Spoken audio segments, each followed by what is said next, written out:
सदा झैं मनोक्रान्तिमय अभिवादन।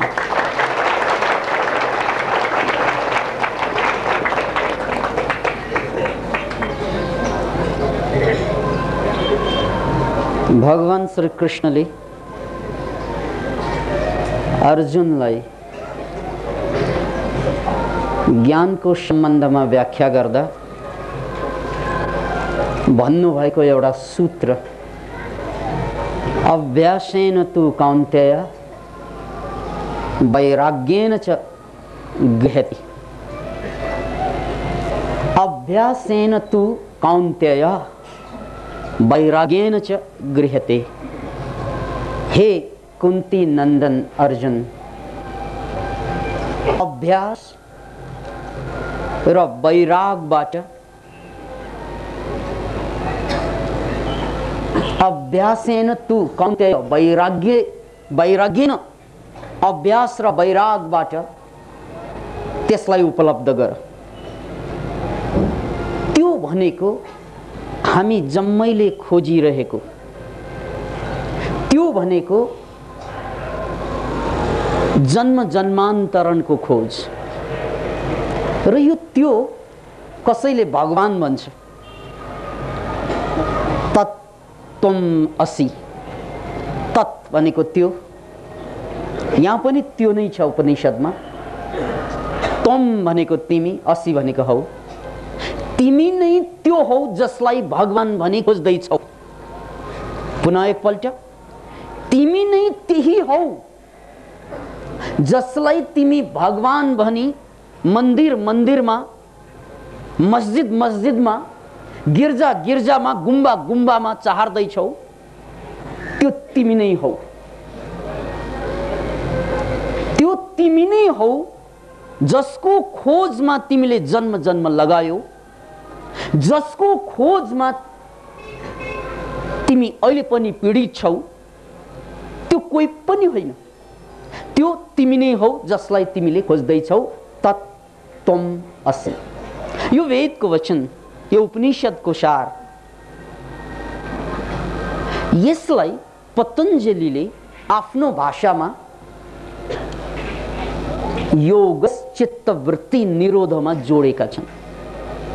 योगको अर्थ हो चित्तका वृत्तिहरू, चित्तमाथि उठ्ने तरङ्गहरू, चित्तका उत्तालहरू, उत्तेजनाहरू, त्यो जम्मै जब निरोध हुन्छ त्यो बेला योग हुन्छ। योग माने जोड। सामान्य अर्थमा योग माने जोड। जोड्ने कोसँग त भन्नाले जोड्ने आफू आफैसँग। आफू आफैसँग यो ज्ञानीहरूको भाषा हो। भक्तिमा जोड्ने जीवात्मा परमात्मासँग, यो भक्तहरूको भाषा। फरक छ भाषाको, अर्थ छ एउटै। याद राख्नुहोस्, शब्दमा भाषामा धोखा बढी पाइन्छ।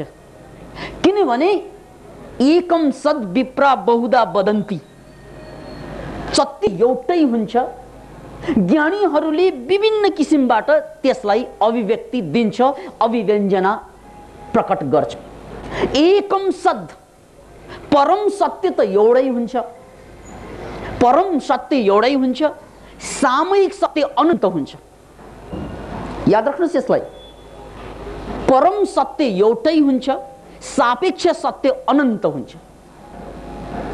त्यो परम सत्य जसले बुझे जाने, तिनीहरूले आफ्नो तरिका, आफ्नो समय अनुसार, देश काल परिस्थिति अनुसार त्यसलाई व्याख्या गरे। एकम सद विप्रा बहुधा वदन्ति। विप्रा यानी ज्ञानीहरूले आफ्नो तरिकाबाट त्यसलाई अभिव्यक्ति दिन्छन्। त्यसैले ज्ञानीहरूले अभिव्यक्ति दिएका कुरामाथि अल्झिनु आवश्यक छैन, बल्झिनु आवश्यक छैन। तर दुःखद कुरो, कतै बुद्धले उपदेश दिइरहेको हुन्छ भारत भूमिलाई टेकेर, कतै लाओ त्सुले उपदेश दिइरहेको हुन्छ चीनलाई टेकेर, कतै एथेन्सको भूमिमा उभिएर सोक्राट, हेराक्लिटस, पाइथागोरस चिच्याइरहेको हुन्छ। कतै डायोजेनस बोलिरहेको हुन्छ। उनीहरूले बोलिरहँदा भूमि फरक, मान्छे फरक, काल फरक, तर सबै कुराको सार एउटै हो भन्ने कुरा बुझेनन् मान्छेले। त्यसकारण जति जति धर्मका कुरा, ज्ञानका कुरा सुनिन्छ त्यति त्यति अल्झिन्छ मान्छेहरू। सायद यसै कुरालाई ध्यानमा राखेर, मध्यनजरमा राखेर उपनिषदमा भनेका छन् कि अज्ञानीहरू नर्क जान्छन्, शङ्का नगरौँ। अज्ञानीहरू नर्क जान्छन्, शङ्का नगरौँ। ज्ञानीहरू महानर्कमा जान्छन्, त्यो पनि शङ्का नगरौँ। याद राख्नुहोस् यसलाई। अज्ञानीहरू नर्क जान्छन्, शङ्का नगरौँ। नर्क जान्छन् अज्ञानीहरू, ज्ञानीहरू महानर्कमा जान्छन्, त्यसमा पनि शङ्का नगरौँ। अब प्रश्न उठ्दो होला खोपडीभित्र कि हो के यो नर्क, हो के यो स्वर्ग, यो साँच्चै हो कि या यो प्रतीक हो कि या कविको कविताको सिम्बोलिज्म हो कि प्रतीक हो कि या रूपक हो कि के हो यो? यसलाई पुष्टि दिनको लागि म यहाँहरूलाई जेन बुद्धिज्मको एउटा कथा पेश गर्दैछु। जेन बुद्धिज्म जापानमा सर्वाधिक लोकप्रिय बुद्धिज्मको एउटा शाखा हो। जेन, ZEN, जेन, जेन बुद्धिज्म।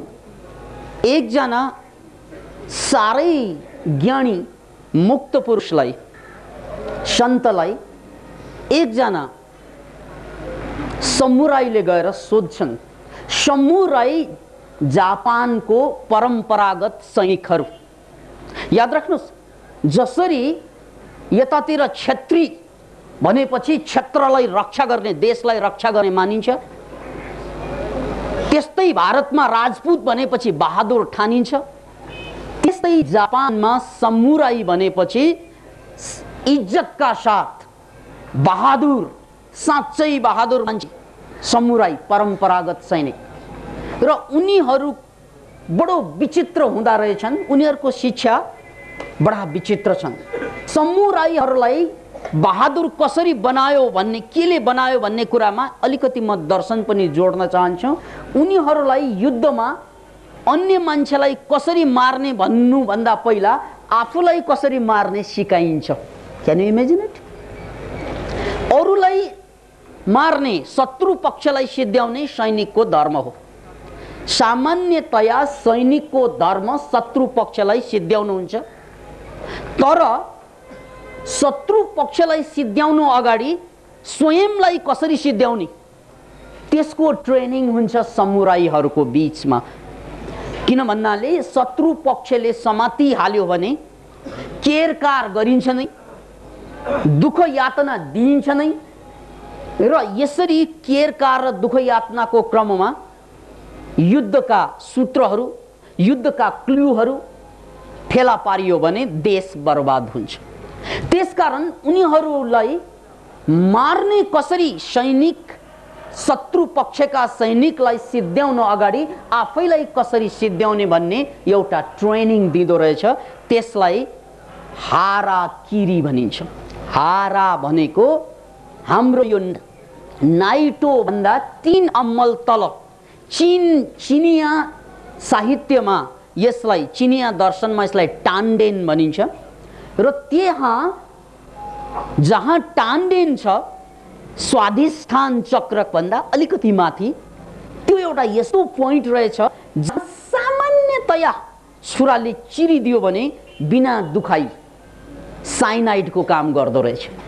जसरी साइनाइड खाएपछि मान्छे तुरन्तै मर्छ, त्यस्तै त्यहाँ सानो घाउ ठिक ठाउँमा चट्ट लाउन सक्यौं भने तुरन्तै मर्दो रहेछ।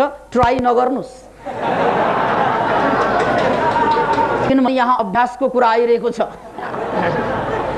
साइनाइड जस्तै काम गर्दो रहेछ, त्यसलाई हाराकिरी भनिन्छ। कालान्तरमा यो कुरा विकृत भयो। किन भन्नाले त्यो सेन्टिमिटर कहाँ छ, त्यो पोइन्ट कहाँ छ, त्यसलाई पत्ता लगाउन नसकेपछि अन्य ठाउँमा चिरिन्छ अनि दुःख हुन्छ।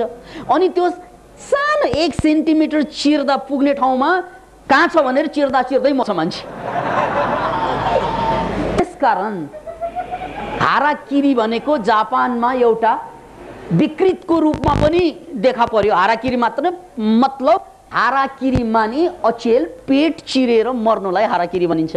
खास पेट चिरेर होइन, त्यो हारा सेन्टरलाई, त्यो टान्डेनलाई चाहिँ धक्का दियो, काट्यो भने त्यहाँबाट मान्छे सकिन्छ। याद राख्नु, संस्कृत भाषामा योग शास्त्रमा स्वाधिष्ठान भन्ने त्यो चक्रको नाउँ हो। स्व अधिष्ठान, यहाँ दुईवटा शब्द छ स्वाधिष्ठानमा, यो दुईवटा शब्दको समास हो। स्व भनेको आफू, अधिष्ठान भनेको जहाँ आफू कसिएर बसेको हुन्छ, जहाँ प्राण कसिएर बसेको हुन्छ, जहाँ आफू भनेको प्राण कसिएर बसेको हुन्छ त्यो ठाउँलाई स्वाधिष्ठान, अथवा जहाँ स्वयंको प्राण टिकेको हुन्छ र जहाँ धक्का दियो भने त्यो प्राण छुट्न सक्छ, त्यसलाई स्वाधिष्ठान चक्र भनिन्छ। त्यो स्वाधिष्ठान चक्र यता रेकीको भाषामा टान्डेन भनेर हामीले जाउँछौँ। यो रेकी मास्टर डिग्रीमा पुगिसकेपछि मास्टर प्र्याक्टिसमा त्यही टान्डेनलाई जगाउने काम हुन्छ। किन भन्नाले त्यो सम्पूर्ण विश्व ब्रह्माण्डको जीवनको केन्द्र टान्डेन नै हो, स्वाधिष्ठानै हो। त्यसकारण त्यो टान्डेन सुतेको कारणले गर्दाखेरि हामी पशुवत जीवन बाँचिरहेका छौँ। याद राख्नुहोस्, पशु अर्थ पास शब्दबाट बन्छ, पासको अर्थ बाँधिनु। पास भनेको डोरीलाई भनिन्छ, पासबाट जो बाँधिएको छ, जो बन्दी छ, त्यही पशु हो।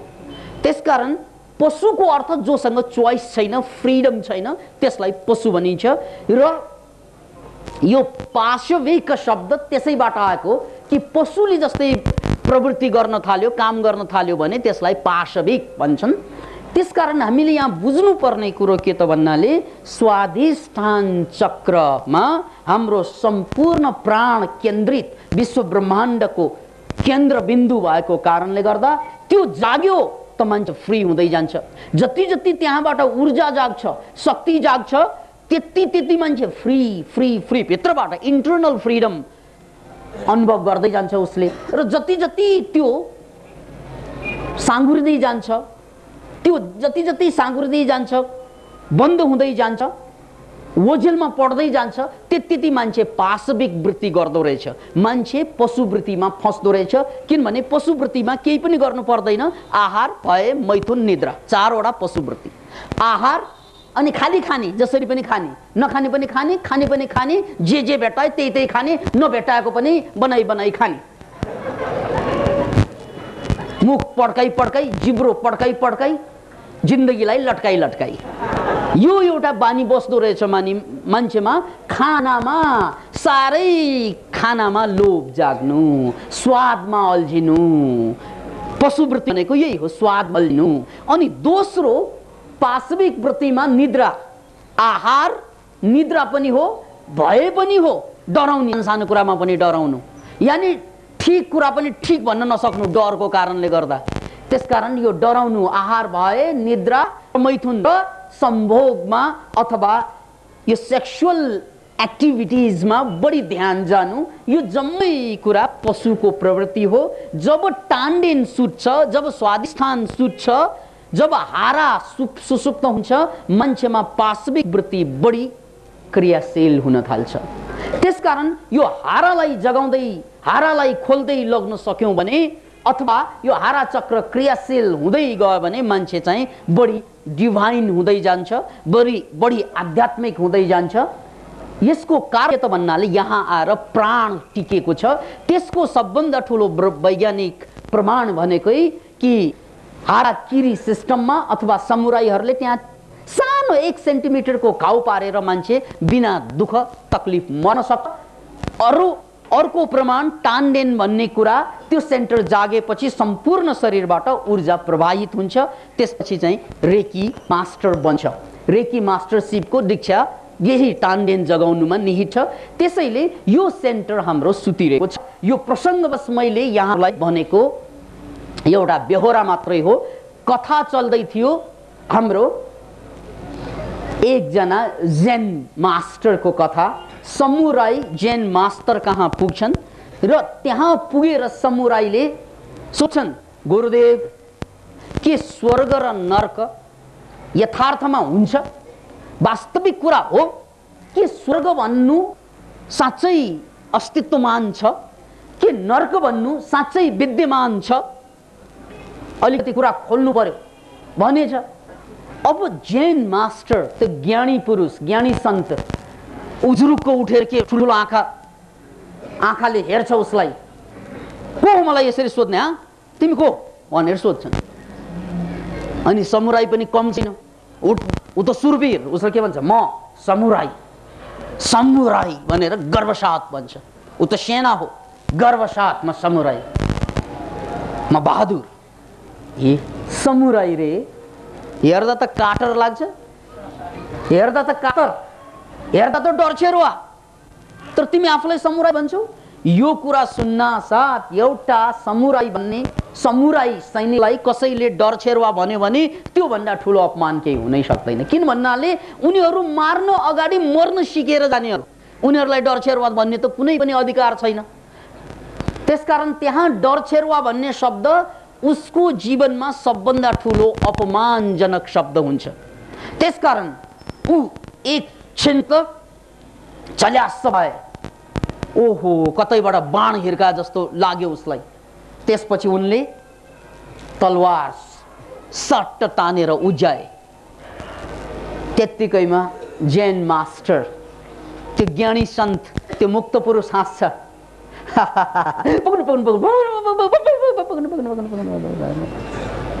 यही हो नर्क, बुझिस्? किन भन्नाले त रिसमा आइस, तैँले रिसाएर तलवार उठाएको होइन, त्यसका यही हो नर्क। किनभने त रिसाइरहेका छौ। ए नर्क भनेको रिसाउँदाखेरि नर्कमा पुग्दो रहेछ। नर्क माने जब मान्छेले आफ्नो कन्ट्रोल छोड्छ, जब मान्छे आफ्नो नियन्त्रणबाट बाहिर आउँछ, ऊ नर्कमा पुग्यो। द्याट इज नर्क। त्यही हो नर्क। मान्छे नारकीय जीवन बाँच्यो भनेको मतलब नियन्त्रण सबै छुट्यो जीवनको, त्यो बेला ऊ नर्कमै हुन्छ। किन भन्नाले उनले चाहे जस्तो केही पनि हुँदैन, उनले चाहे जस्तो केही पनि हुँदैन, उनले नचाहे जस्तो सबै हुन्छ। त्यही हो नर्क भनेको। पुनः एकपल्ट याद राख्नुहोस्, नर्कको मतलब आफूले चाहे जस्तो केही पनि नहुनु, आफूले नचाहे जस्तो सबै हुनु, त्यो नर्क। अब तपाईँ कति नर्कमा हुनुहुन्छ? यति यतिसम्म कि यति यतिसम्म कि यति यतिसम्म कि यति यतिसम्म, यति नियन्त्रण। नर्कमा त्यो मान्छे कति छ भन्ने कुरा उसको नियन्त्रण, उसको इमोसन माथिको नियन्त्रण कति छ त्यसले नाप्ने कुरा हो। द्याट इज नर्क। किन भन्नु उसले तलवार उजाए, रिसाए, त्यो त नर्कै हो नि। त्यो किन भन्नाले कन्ट्रोलबाट बाहिर गयो। अब कहाँ भिक्षु छ, भन्ते छ, ज्ञानी सन्त छ, त्यसलाई चाहिँ मार्न खोज्नु, इमोसन, आँखा नदेख्नु, यो अन्धो हुनु, यो भन्दा ठुलो नर्क के होला? याद राख्नुहोस्, ऊ नर्कमा नभएको भए त एकजना सन्तलाई मार्नको लागि तलवार उठाइँदैन थियो, उसको तलवार उठ्यो। किन भन्नाले ऊ नर्कमा पुग्यो।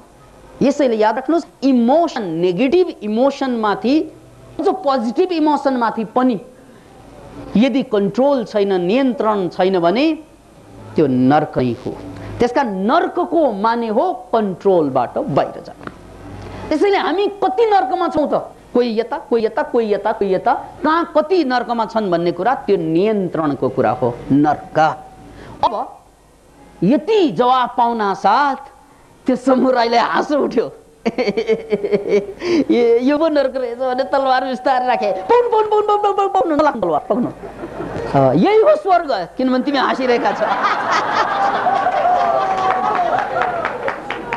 अब तिमी पक्का पक्की स्वर्गमा छौ, बुझिस्?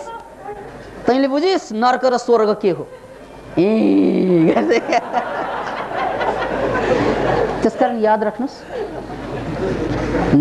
नर्क र स्वर्गको परिभाषा नियन्त्रणबाट बाहिर जानु नर्कमा पुग्नु, नियन्त्रणभित्र आउनु स्वर्गमा जानु नर्कको परिभाषा। र यहाँ हाँसिएको बेलामा, ऊ ह्याप्पी भएको बेलामा, खुसी भएको बेलामा, प्रफुल्लित भएको बेलामा पुग्नु यही हो स्वर्ग भन्दा यसको अर्थ के बुझाउन खोजेको भन्नाले आनन्दमा बाँच्नु त्यही हो स्वर्ग। याद राख्नुहोस्, आनन्दमा बाँच्नु त्यही हो स्वर्ग।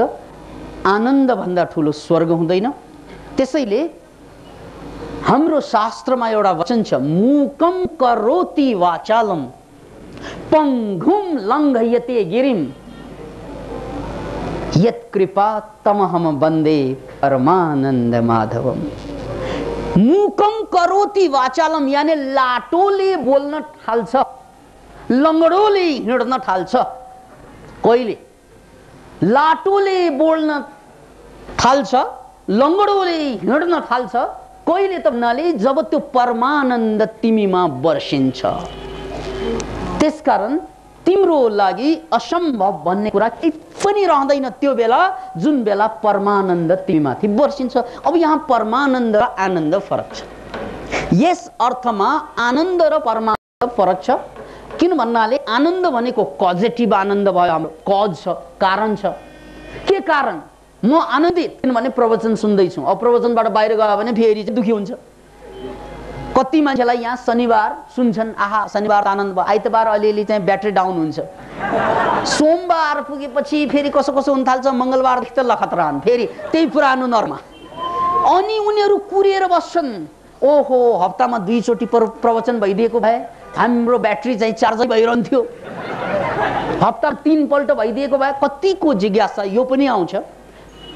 किन भन्नाले यो हाम्रो आनन्द कजेटिभ यानी सकारण आनन्द भयो। यो सकारण आनन्द त्यो क्षणमा मात्रै हुने भयो जब परिस्थिति अनुकूल पर्छ।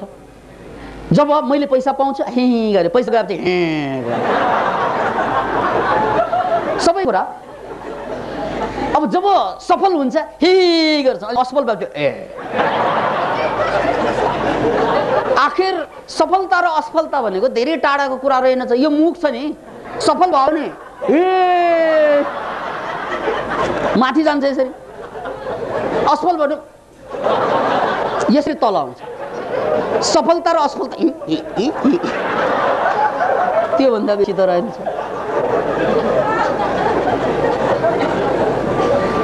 यो धेरै टाढाको कुरा होइन। एकपल्ट बिरबलले अकबरलाई होइन कि अकबरले बिरबललाई पो सोधेको छ। यहाँ अकबरले बिरबललाई सोध्छ, यो झुट र सत्य कति फरक छ? झुट र सत्य दूरी के हो भन्नु त बिरबल भन्छन्। बिरबलले के भन्छ भने झुट र सत्य भनेको एक भिट्टाको मात्रै दूरी छ महाराज भन्छ। एक भिट्टाको, एक भिट्टा, कहाँ झुट कहाँ सत्य? होइन महाराज, मैले पनि कहिले झुट बोल्छु र। झुट र सत्यको एक भिट्टाको मात्रै चाहिँ ग्याप छ। कसरी भने ल यसरी,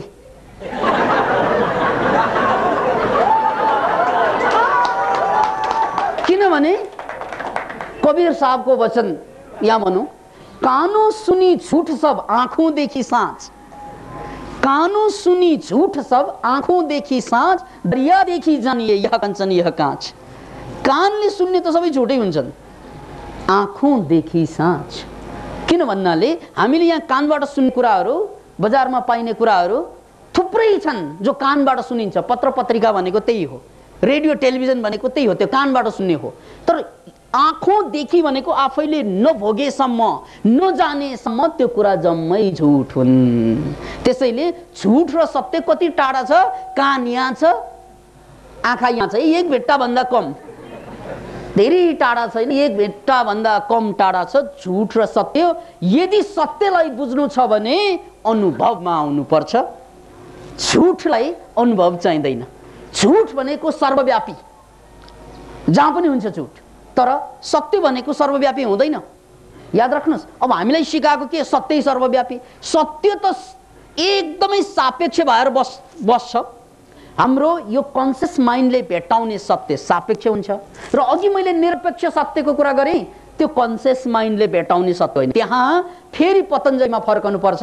त्यहाँ पतञ्जलिले भन्नुभएको सूत्र छ नि कि योगस चित्तवृत्ति निरोध, जहाँ चित्तका वृत्ति सम्पूर्ण निरोध हुन्छ त्यो बेला छाङ्गै जुन कुरा देखिन्छ त्यही हो सत्य। त्यो बेला त्यहाँ चित्त हुँदैन, त्यहाँ विचार हुँदैन, त्यहाँ तर्क हुँदैन, त्यहाँ गणित हुँदैन, त्यहाँ सपना हुँदैन, त्यहाँ कल्पना हुँदैन, त्यहाँ के पनि हुँदैन। त्यसलाई बौद्ध धर्ममा शून्यताको कुरा गरेछ। शून्यता, शून्यवाद। किन भन्नाले त्यो बेला त म भगवान र भक्त, त र म, संसार र म भन्ने हुँदैन दुई। त्यहाँ दुई एउटा विलय हुन्छ, त्यसकारण त्यसलाई शून्य भनिन्छ। अब शून्यको भाषा हामीले बुझ्ने के? शून्य माने छैन, होइन। शून्य माने छैन, होइन। आकाश पनि शून्य, आकाश के भने शून्य। ले शून्य प्लेन कहाँ उड्छ? आकाश छैन, आकाश नै छैन भने प्लेन कहाँ उड्छ? कोठामा उड्दैन, उड्छ त बाहिरै शून्यमा। अब आकाश के छैन, त्यो छैन छ त्यो क्या भन्नै पर्छ। आकाशको बारेमा आकाश के हो भन्यो भने छैन छ, किन शून्यमा नि छैन, नभए प्लेन उड्दैन। त्यसकारण त्यो नभएर पनि छ र भएर पनि छैन त्यो। त्यसकारण शून्यताको कुरा गर्दा, शून्यवादको कुरा गर्दा, बुद्धले शून्यवादको, नागार्जुनले शून्यवादको व्याख्या गर्दा समस्या के आउने भने शून्य सबै भनेको त निराश हुन्छ नि यार। शून्यताको कुरा नगर, मलाई त्यतिकै म निराश छु। फेरि शून्यताको कुरा गऱ्यो भने अझै निराश हुन्छु। अब शून्यवादको अर्थ त के त भन्नाले म निराश हुने मान्छे पनि शून्य। अब को निराश हुने ल भन्नुहोस्? अब निराश हुने तपाईँ होइन, त्यो पनि शून्य हुन्छ।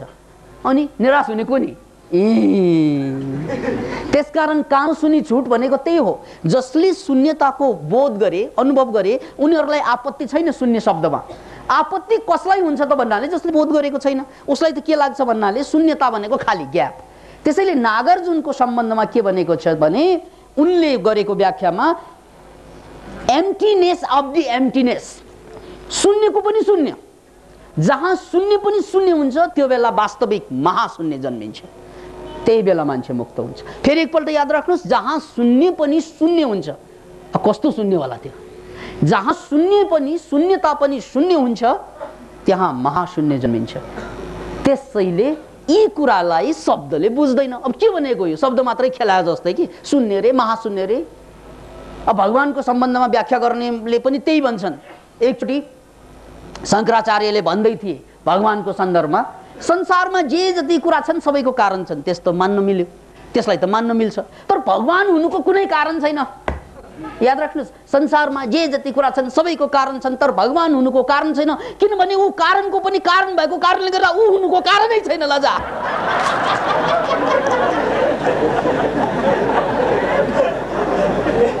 ओ यो शब्द खेलाउनु भयो। शब्दले बुझ्ने हो भने यो शब्द खेलाउनु भयो, तर अनुभव गर्ने मान्छेले, त्यहाँ गएर अनुभव गर्ने मान्छेले त त्यही अनुभव गर्ने हो। फेरि त्यही अनुभव गर्ने यही कुरा जुन नि भगवान हुनुको कारण छैन, किनभने ऊ कारणको पनि कारण भएको कारणले ऊ हुनुको कारण छैन। यो भन्दाखेरि त के हो? के हो? शब्द घुमाए खेले जस्तो लाग्छ। यो संस्कृत भाषामा शब्द खेल्न सजिलो पनि छ। संस्कृतमा एउटा शब्दको धेरै अर्थ हुन्छ, अङ्ग्रेजीमा पनि त्यही हो अचेल। तर संस्कृतको एउटा श्लोक मैले यहाँ पेश गर्छु नमुना स्वरूप। यो हिन्दीको कविता हो तर संस्कृत शब्द प्रयोग भएको छ। हरि बोला हरि सुना। हरि भनेको संस्कृतमा हरि बोला हरि सुना, हरि भनेको भ्यागुटो, हरि भनेको सर्प पनि। तपाईले अमरकोश पल्टाउनुस्, त्यसमा हरि माने फ्रग भ्यागुटो र हरि माने सर्प पनि। हरि बोला हरि सुना भनेको के त भन्नाले भ्यागुटो कराएको, सर्पले सुनेको। हरि बोला हरि सुना, हरि गए हरि के पास। हरि गए हरि के पास, को गए त भन्नाले सर्प भ्यागुटो कहाँ पुगे? हरि गए हरि के पास। हरि बोला हरि सुना, हरि गए हरि के पास। अनि त्यो भ्यागुटो सर्प आएको देखेर चाहिँ कुवामा हाम फाल्छन्। कुवालाई पनि हरि नै भन्छ संस्कृत। सुन्नुहोस् है, हरि बोला हरि सुना, हरि गए हरि के पास। वो हरि हरि में गया, ये हरि भए उदास रे।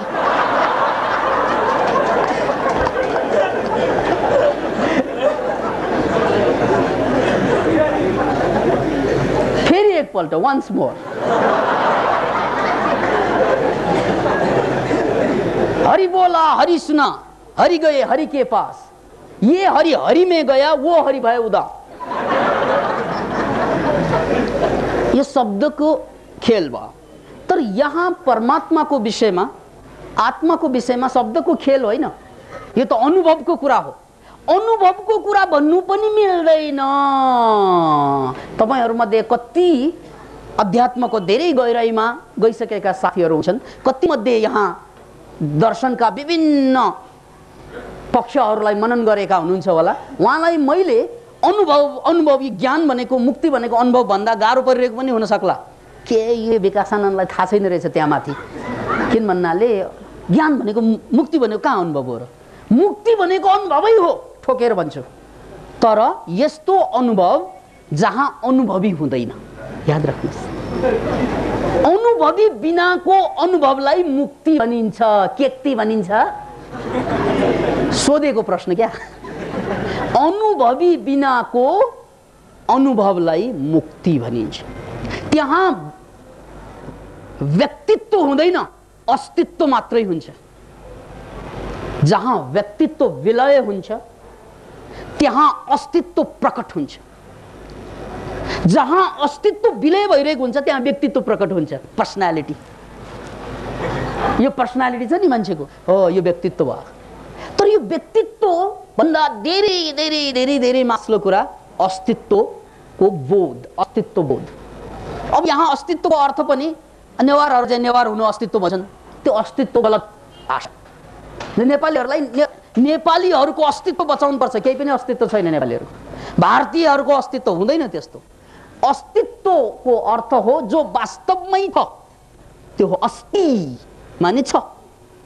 जो वास्तवमै छ त्यो नेवार, गुरुङ, भारत, नेपाल, हिन्दू, बौद्ध, कांग्रेस, कम्युनिस्ट यो जम्मै त मान्छेले छाप हानेर बनाएको कहाँ अस्तित्व हो? त्यो अस्तित्व होइन, त्यो त आर्टिफिसियल फ्याक्टर हो। त्यो आर्टिफ्याक्ट, दे आर नट अस्तित्वज, दे आर आर्टिफ्याक्ट्स। त्यो त काम चलाउको लागि बनाएका कुराहरू। त्यसैलाई अस्तित्व भन्यो भने अस्तित्व कहिले पाउने हो, अस्तित्व कहिले बुझ्ने हो? त्यो झुटो कुरा। याद राख्नुहोस्, अघिको कुरा म जोड्छु। अज्ञानीहरू नर्कमा जान्छन्, किनभने अज्ञानीहरूले त गलत काम गर्छन् नै, त्यसकारण उनीहरू नर्कमा जान्छन्। ज्ञानीहरू महानर्कमा जान्छन्, किन भन्नाले जान चाहिँ फेरि गल्ती गर्यो भने त्यो महानर्कमा पुगिन्छ। जस्तै एउटा उदाहरण पेश गर्न चाहन्छु चुरोटको। चुरोट तानेर चुरोट खाने मान्छेलाई क्यान्सर, हृदय रोग, रुगाखोकी आदि इत्यादि धेरै रोग हुने सम्भावना हुन्छ। त्यो सबैलाई थाहा भएको कुरा। तर कतिपय मान्छेलाई थाहा छैन यो। कतिपय मान्छे जस्तै गाउँका मान्छेहरू एकदम आजभन्दा 50 वर्ष अगाडि नै मान्छेलाई चुरोटले चाहिँ बेफाइदा गर्छ भन्ने थाहा कम थियो। 100 वर्ष अगाडि त बिल्कुलै थाहा थिएन। यसरी थाहा नहुँदाखेरि पनि चुरोट तान्दाखेरि चुरोटले त असर त गरिरहेकै हुन्छ। थाहा नभए पनि आगोमा हात हाल्दा त पोलेकै हुन्छ। त्यस्तै थाहा नपाइकन चुरोट खाँदा पनि त्यसले त्यो चुरोटको असर दिइरहेकै हुन्छ। तर कतिपय मान्छेले त्यो चुरोट खानु हुँदैन, यसले क्यान्सर हुन्छ, यसले हृदय रोग हुन्छ भने थाहा पाइ पनि खान्छन्।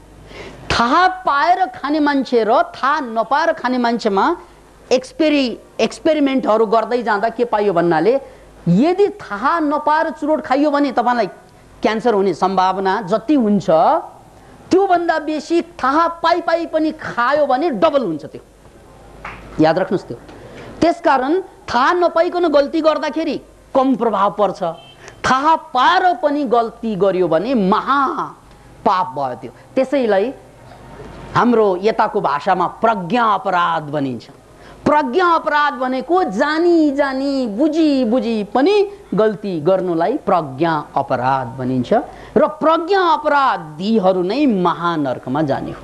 त्यसकारण अज्ञानीहरू नर्कमा जान्छन्।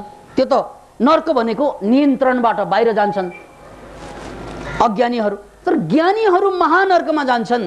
किन भन्नाले ज्ञानीहरूले भनेको यो तथाकथित ज्ञानी जसले जानी नचाहिने काम गर्छन्, बुझी नचाहिने काम गर्छन्, नियन्त्रणबाट बाहिर जाने काम गर्छन्, तिनीहरू महानर्कमा जान्छन्। जस्तै उदाहरणको लागि कतिपय मान्छेलाई थाहा छ ब्राउन राइस खानुपर्छ, अब नियन्त्रण छैन, ऊ त पशु।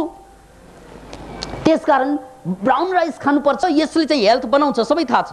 तर के गर्ने यार, मिल्दैन गर्न थाल्छ। बा खानुपर्छ थाहा नहुँदाखेरि त बरु पक्का व्हाइट राइस खाँदा केही पाप लाग्दैन तपाईँलाई।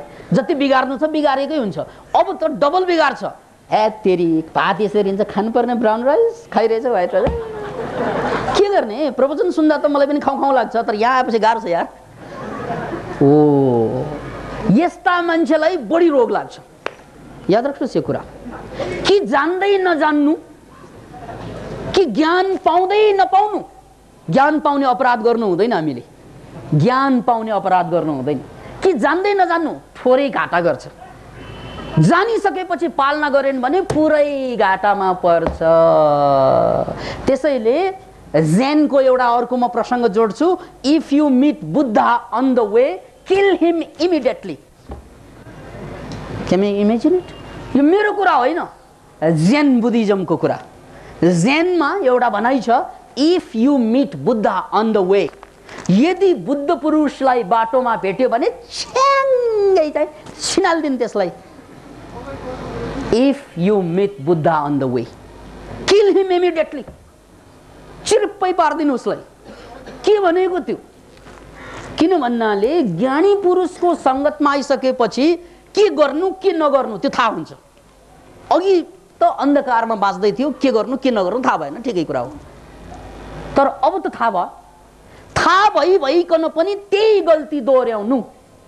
हिजो थाहा नभएर त्यो गल्ती गरियो, आज थाहा पाइकन पनि त्यही गल्ती गरियो भने त्यो मान्छे पुरै सिङ्गै बर्बाद हुन्छ।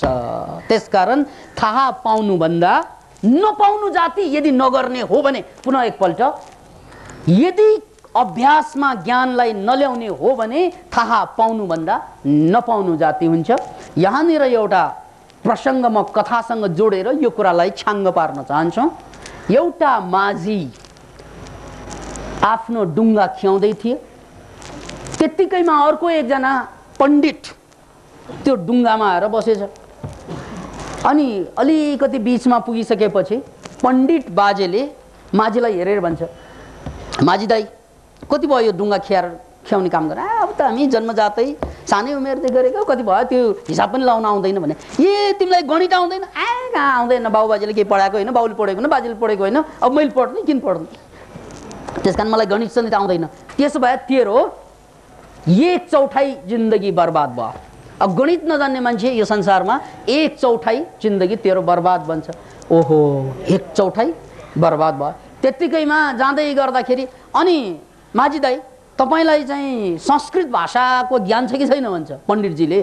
संस्कृत भाषा त्यस्तो पनि बोलिन्छ र त्यो के पुरानो मृत भाषा, त्यो मरिसकेको, हामीलाई थाहा हुँदैन त्यो भन्छन्। ल त्यसो भए तेरो चाहिँ आधा जीवन बर्बाद भयो, अब संस्कृत पनि आउँदैन। अनि अचेलको दुनियाँमा बाँचिरहेका छौ तिमी, कि तिमीलाई चाहिँ अलिअलि इङ्ग्लिस त आउनुपर्छ नि, टुरिस्ट आउँदाखेरि चाहिँ गाइड गर्नुपर्ने, अनि त्यस्तो पनि आउँदैन मलाई, केही पनि आउँदैन, म त सोझो मान्छे भन्छन्। त्यसो भए तेरो 3/4 जिन्दगी बर्बाद भन्छ बा। त्यत्तिकैमा नाउ डुङ्गा बिचमा पुगिसकेको रहेछ, तुफान चल्छ, त्यहाँ एकदम ठुल्ठुल तुफान आउँछ, नाउ चाहिँ डगमगाउँछ। त्यत्तिकैमा माझीले सोध्छ, पण्डित बाजे तपाईँलाई चाहिँ पौडी खेल्न आउँछ भने? आउँदैन, मलाई आउँदैन। त्यसो भए तपाईँको पुरै जीवन बर्बाद।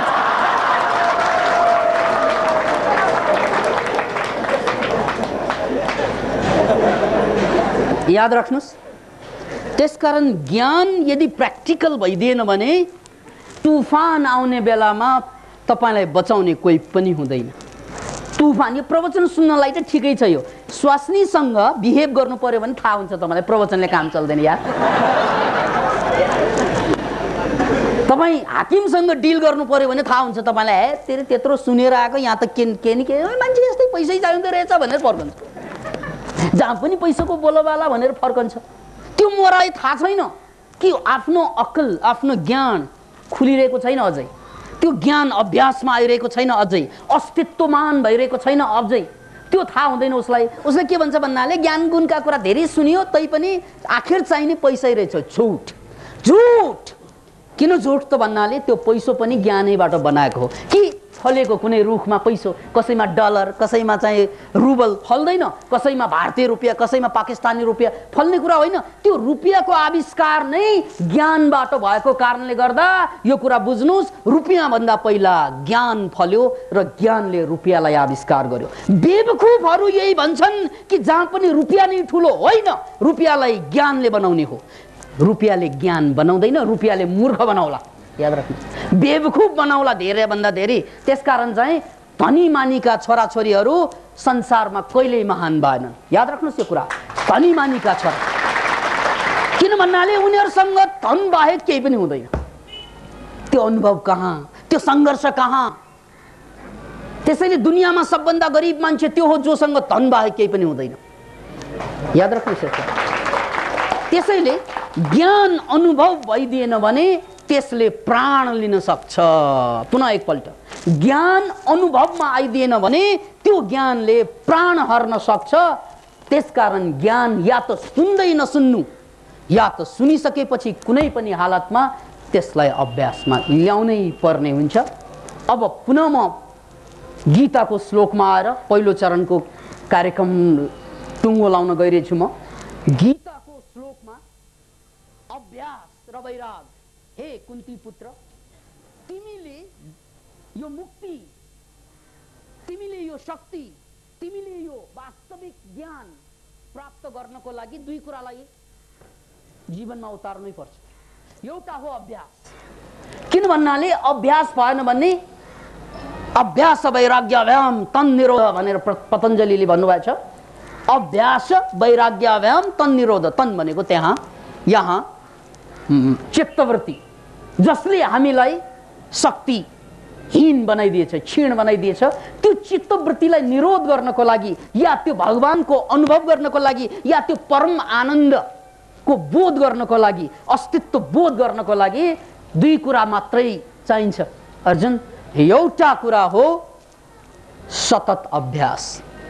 अभ्यासेन तू, किन भन्नाले मान्छेको जीवनको सबभन्दा ठुलो दुर्भाग्य नै ज्ञान सुन्छन्, एउटा कानबाट सुन्छन्, अर्कोबाट उडाइदिन्छन्, अभ्यासमा ल्याउँदैनन्। अभ्यासमा नल्याएपछि त्यो ज्ञान अज्ञान भन्दा खतरनाक हुन्छ। पुनः एकपल्ट, अभ्यासमा नल्याएको ज्ञान अज्ञान भन्दा खतरनाक हुन्छ। त्यसकारण पहिलो काम त अभ्यास, अभ्यास, अभ्यास। धेरै चाहिँदैन, 6 महिना कुनै पनि साधना लगातार एउटै समयमा दिनको 1 घण्टा अभ्यास गर्दा पनि ओहो जीवनमा नौलो नौलो कुरा फुर्न थाल्छ। जस्तै मेरो जीवनकै कुरा, मेरो उदाहरण लिने हो भने अलिकति एक्सट्रिम होला। मैले जनकपुरमा बसेर 1 महिना मात्रै लगातार ध्यान गरेको। त्योभन्दा पहिला यहाँ पनि गर्थेँ, तर यहाँ ध्यान गर्दाखेरि विभिन्न कारणले गर्दा कहिले गरिन्थ्यो कहिले गरिँदैन थियो। तर जनकपुरको गाउँमा बसेर लगातार ध्यान गरेँ र त्यो ध्यान गर्ने क्रममा 1 महिनापछि ममा भावावेश जागृत भयो र त्यो भावावेशमा परेर मेरो पद्मासनमा बसेको मेरो शरीर फुट फुट फुट फुट उफ्रिन थाल्यो, भ्याउटो चाहिँ, फ्रग चाहिँ। र त्यो उफ्रिएपछि बल्ल कुरा मलाई बोध के भयो भन्नाले ओहो यसरी पद्मासन लगाएको छु, तर त्यो पद्मासन पनि उड्दो रहेछ। अहिले त कल्पना गर्न सक्दैन, छटछट्टा गरे होला, त्यो पनि होला र किनभने न भूतो न भविष्यति, त्यो देखेको होइन, भोगेको होइन। तर जब मलाई भयो त्यो बेला पहिलोचोटि मैले के थाहा पाएँ भन्नाले ओहो यो शरीरलाई नियन्त्रण गर्ने मैले जानेको शक्तिभन्दा बाहिर पनि शक्ति रहेछ।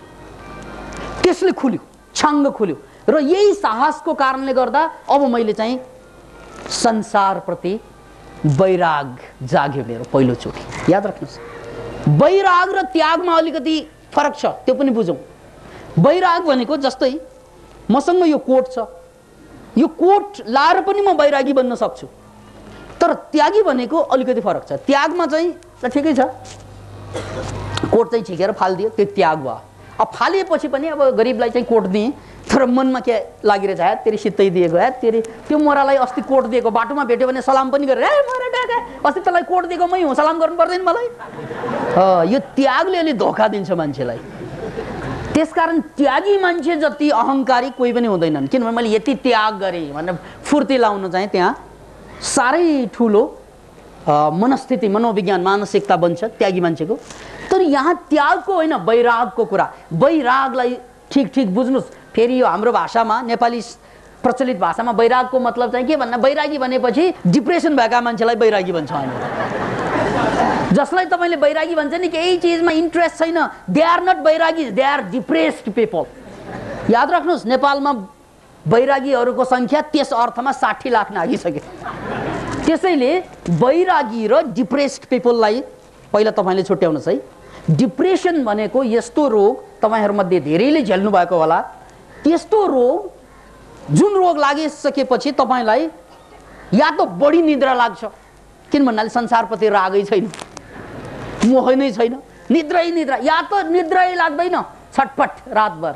यो वैराग होइन, यो डिप्रेसनको लक्षण हो।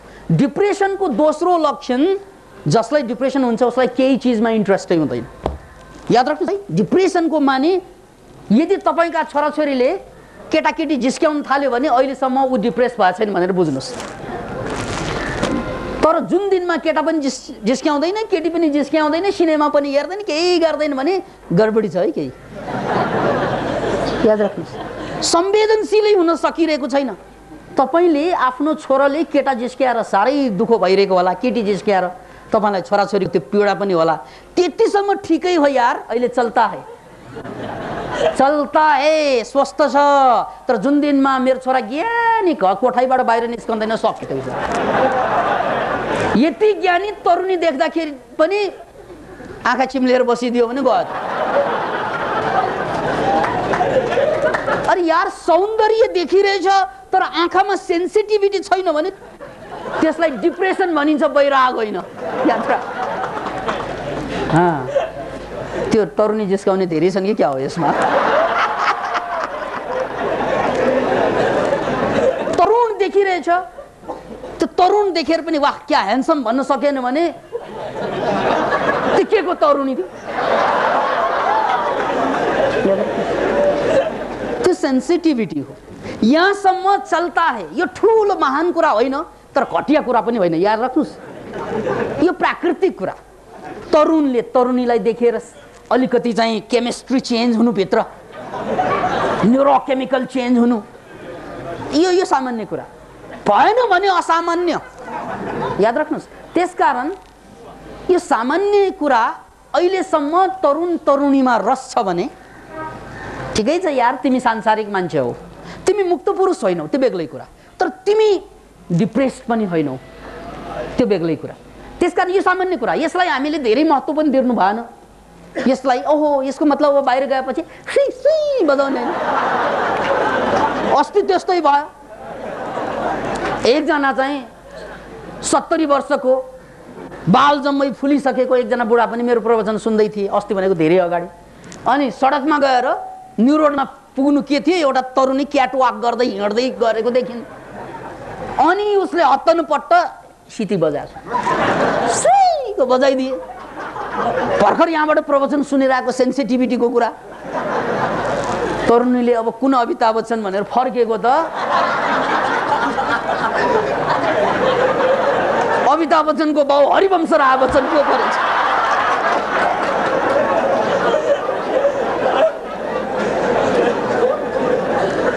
त्यो देखेर तरुणीलाई त रिस उठ्यो। ओ मिस्टर, यस्तो बुढा बाल जम्मै सेतो भइसक्यो, अझै सिटी बनाउने के गर्नु नानी? बाल पो सेतो भयो, दिल त अझै कालो छ।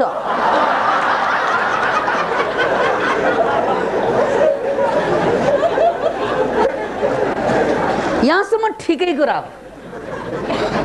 यो अपराध नमान्नुहोस् यसलाई। यसलाई अपराध होइन, स्वभाव हो। यो मानवीय स्वभाव हो। यो राम्रो भनेको होइन मैले, किनभने यसलाई खराब पनि भन्दिनँ म। यसलाई म राम्रो त भनिरहेकै होइन र खराब पनि भनिरहेको छैन। यो मानवीय गुण हो, संवेदनशीलता हो, यो संवेदना हो। त्यसकारण यसलाई तपाईँले राम्रो नराम्रो दर्जामा नराखिकन it is as it is, यो जस्तो छ त्यस्तै चाहिँ स्वीकार गर्नुहोस्। अब रह्यो कुरा वैराग भनेको यो सेन्सेसन भन्दा माथि, डिप्रेसन भनेको यो सेन्सेसन भन्दा तल। या त यसबाट माथि उठिन्छ मान्छे, या त यसबाट झरिन्छ मान्छे, त्यही बसिरहन सक्दैन। मैले तिमीलाई यति मन पराएँ, यति मन पराएँ, मन पराउँदा मन पराउँदै मन पराउनै नसक्ने गरी मन पराएँ गर्छन् मान्छेहरू। अब कति मन पराएको होला, कोटाइसक्यो प्रेमको। अब दिल कहीं नहीं लगता, दिल लगाने का अंजाम है ये रे। यसलाई डिप्रेसन भनिन्छ। इट इज नट वैराग। अब दिल कहीं नहीं लगता, दिल लगाने का अंजाम है, यसलाई डिप्रेसन भनिन्छ। यसलाई वैराग भनिदैन। डिप्रेसनबाट मान्छे बर्बाद हुन्छ, शारीरिक रूपमा मानसिक रूपमा बर्बाद हुन्छ, त्यसमा शंका छैन। तर वैरागबाट मनको क्रान्ति सुरु हुन्छ। याद राख्नुहोस्। त्यसैले यदि वैराग बुझ्नु छ भने मैले राम्रै कोट लगाइरहेको हुन्छु, तर त्यसमाथि वैराग, मनमा वैराग छ भने त्यो कोटप्रतिको मोह छुट्छ। याद, मोह छुट्छ। घर बनाइरहेको हुन्छ, घरप्रतिको मोह छुट्छ। तर घरैमा हुन्छ तर मोह छैन। मानौ भोलि घर जल्यो भने पनि ए ठिकै छ, अस्ति नै भड्काउँछु भनेको, अब राम्रै भयो, जलेपछि भड्काउँ। भगवान् धन्यवाद। किन भन्नाले नयाँ घर फेर्न अलि हामीले ढिलो गऱ्यौँ, त्यसकारण तैँले आगो लगाइदियोस्, ठिकै छ, धन्यवाद। यो हो वैराग। अब यो वैरागको एक्सट्रिम उदाहरण मैले मेहर बाबाबाट, किनभने मेहर बाबा साँच्चैकै ऐतिहासिक पात्र, त्यसकारण उहाँको प्रसङ्गलाई जोडेर अलिक खुलाउन चाहन्छु। मेहर बाबा एकजना सन्त र उहाँको श्रीमती पनि त्यस्तै सन्त। एक दिन मेहर बाबा घरबाट बाहिरबाट घर फर्कँदा जहिले पनि खाना आफ्ना 2 छोराहरूसँग बसेर खान्थे सपरिवार। त्यो दिनमा छोराहरू चाहिँ अगाडि देखेनन् अनि श्रीमतीलाई सोध्छन्, खोइ नि त हाम्रा बुढाहरू, उनीहरू आज खाएर सुते, तपाईँ खानुहोस् न भने। अनि खाए, पक्का खाना खाए। अनि खाना खाने नै क्रममा स्वास्नी चाहिँले सोध्छन्, होइन हजुर, मैले 20 वर्ष अगाडि 2वटा चाहिँ सुनको बाला पहिला बिहेमा कसैसँग पुइँचो ल्याएको, त्यो त फुस्कै बिर्सिएको, त्यो मान्छे पनि परदेश गएको, त्यसकारण बिर्सिएको। आज त्यो सन्दुक चाहिँ, पुरानो सन्दुक चाहिँ खोल्दा त्यो सन्दुकबाट के पाइयो त भन्नाले 2वटा पुरानो सुनका चाहिँ बाला पाइयो, त्यसलाई फर्काउनु पर्छ कि भनेर प्रस्ताव राख्छन्। त्यतिकैमा मेहर बाबा कि श्रीमतीको कुरा सुनेर बाबाले के भन्नुहुन्छ भने, हैन अरूको चिज हामीलाई किन चाहियो र पठाइदिनु, होइन तपाईँलाई चित्त त दुख्दैन, ए तेरी तिमी पनि त्यो कुरा गर्ने, चित्त अरूको सामान अरूलाई पठाउँदा के को चित्त दुख्नु भन्छन्। र ठिकै छ। त्यतिकैमा अब खाना खाइवरी चाहिँ कोठामा पस्छ त उसले यस्तो दृश्य देख्छ, मनमा भुइँचालो जान्छ, मनमा प्रलय हुन्छ, कयामत जाग्छ। के त भन्नाले दुवै छोरा मरिसकेको रहेछ। Can you imagine it? स्वास्नीले लोग्नेलाई मजाले खाना खुवाए, छोरा मरिसकेका विभिन्न कारण, त्यहाँ कारण नखुलाउँ, मरिसकेको लास अर्को कोठामा छ, तर स्वास्नी रत्ती पनि विचलित भएनन्। मेहर बाबा कोठामा पस्ना साथ आफूलाई सम्हाल्न सक्दैनन्, उनी क्वाँ रुन्छन्। त्यतिकैमा स्वास्नी अथवा श्रीमती चाहिँले पछाडि हात दिएर भन्छन्, यही त हो नि 2 सुनका बाला, जसले दिए फर्काएर ल। अब यसमा तपाईहरुलाई पनि पर्दा ताली ठोक्यो भने तपाईहरु बैराग, पर्दा त सक्दैन त्यो, त्यही पहिचान हुन्छ कि सुन्दा यो ठुलो कुरा जस्तो लाग्छ, तर आफूलाई पर्दाखेरि अरूलाई पर्दा कुराउने, आफूलाई पर्दा जोराउने। बडो गजबको कुरा हेर्नुस्, यहाँ हामीलाई पर्यो भने सामान्यतया मान्छेले सकिँदैन, मेहर बाबाले सक्नु भएन, उहाँ क्वाँ रुनु भयो। त्यतिकैमा भने तपाईलाई मैले पहिल्यै भनेको हो, यो 2वटा सुनका बाला मैले पैँचो ल्याएको, अब जसले दिए लगे के भयो, यसलाई भनिन्छ वैराग। अब यसलाई तपाईले डिप्रेसन र संवेदनहीनताको उदाहरण नदिनुस्, त्यो होइन। किन भन्नाले संसारमा यो शरीर बोकेर आयौं, संसारमा शरीर बोकेर जानुपर्छ, त्यो सबैलाई थाहा भएको कुरा, हामी पनि जानुपर्छ, सबै जान्छन्। त्यसकारण यसमा पीडित हुनुको आवश्यकता छैन भनेर शब्दले भन्दैमा मिल्दैन, शब्दले बुझ्नै सक्दैन। त्यो कहिले घट्छ त भन्नाले जब साँच्चै तपाईमा अभ्यास लामो हुँदै गएपछि अनि त्यो वैराग जाग्छ, अनि त्यो वैरागबाट मात्रै ल ठिकै छ, भए पनि रमाउला, नभए पनि ठिकै छ, बनाउला, भए रमाउला, त्यसमाथि नभए अर्को चीज बनाउला, यो गुणवत्ता हामीमा विकास हुन्छ र त्यही हो मुक्तिको पहिलो द्वार। वैरागको मात्रा बढ्दै जानु, मुक्ति आन्तरिक स्वतन्त्रता खुल्दै जानु। त्यसकारण अभ्यासेन तु कौन्तेय वैराग्येन च गृह्यते, यो कृष्णको वचन अर्जुनलाई पनि र यो पतञ्जलिको अभ्यास वैराग्याभ्याम तन निरोध, त्यो चित्तवृत्तिलाई निरोध गर्नको लागि अभ्यास र वैराग चाहिन्छ। यो 2वटा कुरा भन्दै म पहिलो चरणको मेरो कुरा टुङ्गो लाउन गइरहेछु।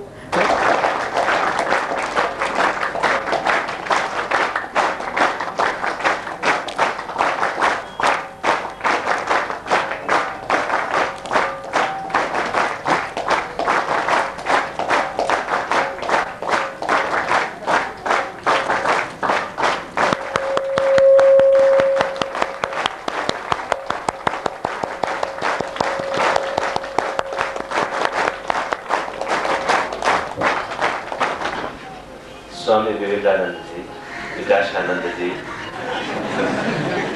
स्वामी भएर संसार बदल्ने अभियानमा धेरै महापुरुषहरू अगाडि आउनु भएको छ।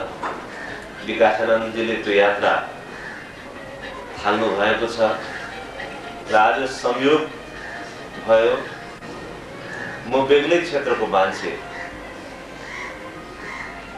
हठात मलाई जितेन्द्रजीले यहाँ आउनका निम्ति आमन्त्रण गर्नुभयो। मलाई लाग्यो ज्ञान गङ्गाको एउटा विशाल क्षेत्र छ जहाँ हामी एकै ठाउँमा हुन्छौँ।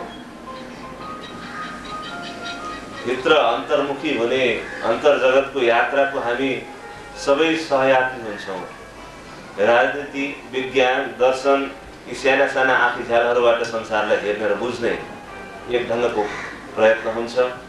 तर जीवनको अन्तरयात्रामा, हृदयतर्फको अन्तरयात्रामा हामी सबै एकै ठाउँमा हुन्छौँ। यो यात्रामा विकासानन्दजीले यति धेरै साथीहरूलाई, खास गरी तरुण पुस्ताका साथीहरूलाई एक ठाउँमा जम्मा गराएर आफूलाई बदल्ने अभियानको, सारा संसारलाई बदल्नुभन्दा पहिला आफ्नो हृदयतर्फको यात्रा प्रारम्भ गराउने जुन प्रयत्न गर्नुभएको छ, यो यात्रालाई, यो ऊर्जालाई अभिवादन गर्न मैले आवश्यक ठाने। त्यसैले आज संयोगवश म तरुण पुस्ताको साथीहरूको त्यो ऊर्जालाई अभिवादन गर्न चाहन्छु, तपाईँहरूको यो चेष्टालाई अभिवादन गर्न चाहन्छु। तपाईँहरूको केही चिन्ता निम्ति भए पनि यो बिहानको चिसोमा चिसो भोगेर पनि केही गर्ने सङ्कल्पको जुन थालनी भइराखेको छ, म तपाईँहरूको सङ्कल्पलाई अभिवादन गर्न चाहन्छु। यहाँ धेरै आत्माको, परमात्माको कुरा भयो, ईश्वरको कुरा भयो, तत्त्वमसि, तत्त्वमसिको कुरा भयो। मानिसले बेग्ला बेग्लै अर्थमा बुझ्छन् भगवान। म आफूलाई पनि आध्यात्मिक चिन्तनतर्फ डोरिएको मान्छे भनेर चिनिन म चाहन्छु। मेरो रुचि, मेरो रुझान त्यतापट्टि छ र वास्तवमा यो मैले आफूले विकसित गरेको रुचि पनि होइन। यो स्वाभाविक हो, आत्माको प्रकृति। शरीरको सायद त्यो प्रकृति हुँदैन होला। शरीर जुन क्षय हुन्छ, यो एउटा सत्य, परम सत्य के हो भनेर हामीले एकछिनका निम्ति अहिले यहाँ छलफल गऱ्यौँ भनेदेखि यो शरीरको क्षय हुनु यो सत्य। तर केही कुरा क्षय हुँदैन।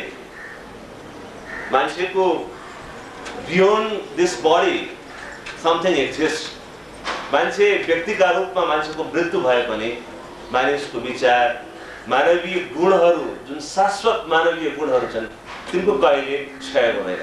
त्यो हरेक पुस्ता पछाडि, दर पुस्ता पुस्ता ती शाश्वत मानवीय गुणहरू जीवित रहन्छन् र मानिस यसरी यो सामूहिकतामा मानवीय चेतना, मानवीय शाश्वत गुणहरू चाहिँ जीवित रहन्छ। त्यसैले शरीर क्षय भए पनि त्यो सामूहिक चेतनाको प्रयत्नमा, त्यसको खोजीमा लाग्ने चाहिँ मानिसहरूको रुझान पनि स्वाभाविक हो जस्तो मलाई लाग्छ।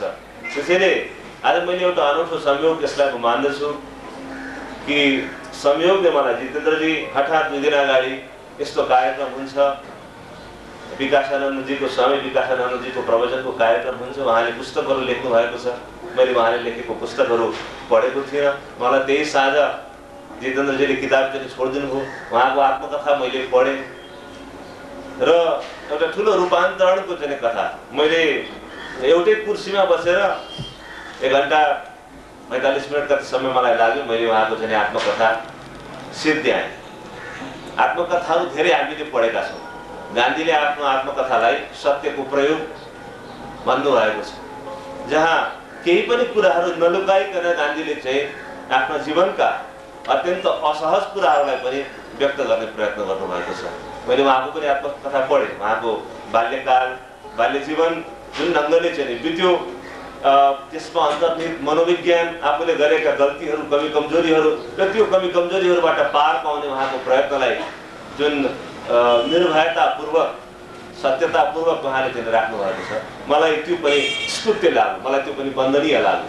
धन्यवाद स्वामी विकासानन्दजी यो प्रयत्न गर्दै हुनुहुन्छ युवा पुस्ताका साथीहरूलाई आफूतर्फ फर्कने, आफ्नो हृदयतर्फ फर्कने र यो ऊर्जाले एउटा सही मार्ग पाओस् भन्ने शुभकामना म व्यक्त गर्न चाहन्छु। र मलाई लाग्छ उद्देश्य नभएको जीवन, उद्देश्य प्रष्ट नभएको जीवन पनि आनन्ददायक हुँदैन।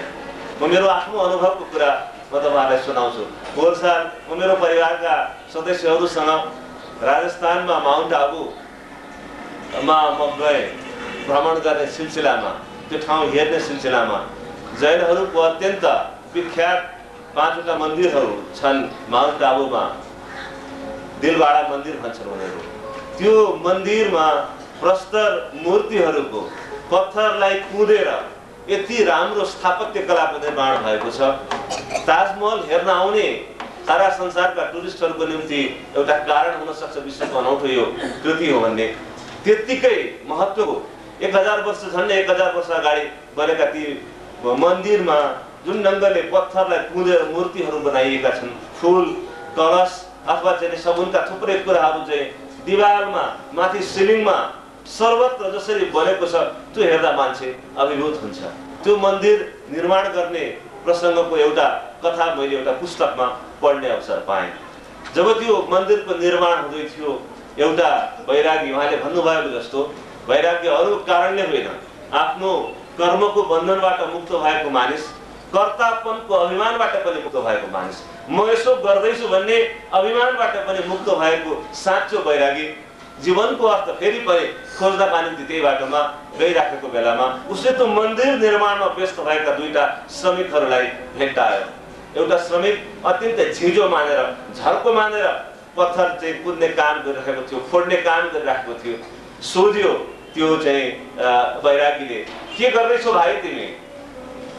त्यो श्रमिकले भन्यो अत्यन्त झर्को मानेर, देख्दैनौ तिमी बुढा भा म के गर्दैछु? दिनभरि पसिना चुहाएर यहाँ चाहिँ हात खुट्टा सबै चाहिँ दुख्ने गरी यो पत्थर चाहिँ फोडिराखेको चाहिँ छु। ती वैरागी बिस्तारै अगाडि बढे।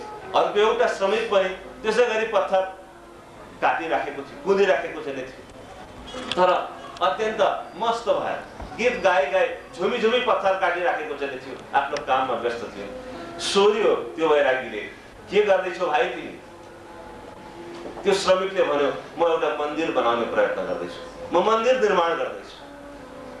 अनि यसबाट चाहिँ हामीले बुझ्ने प्रयत्न गर्यौं, गर्नुपर्छ जस्तो मलाई लाग्छ कि 2टा मानिस एकै ढङ्गको काम गर्दै थिए, तर एउटा श्रमिकलाई म के गर्दैछु भन्ने कुराको जानकारी थियो, उद्देश्य उसको सफा थियो, उसलाई थाहा थियो के गर्दैछु, मैले गरेको कामबाट एउटा सुन्दर मन्दिरको यहाँ निर्माण हुन्छ भन्ने उसलाई जानकारी थियो।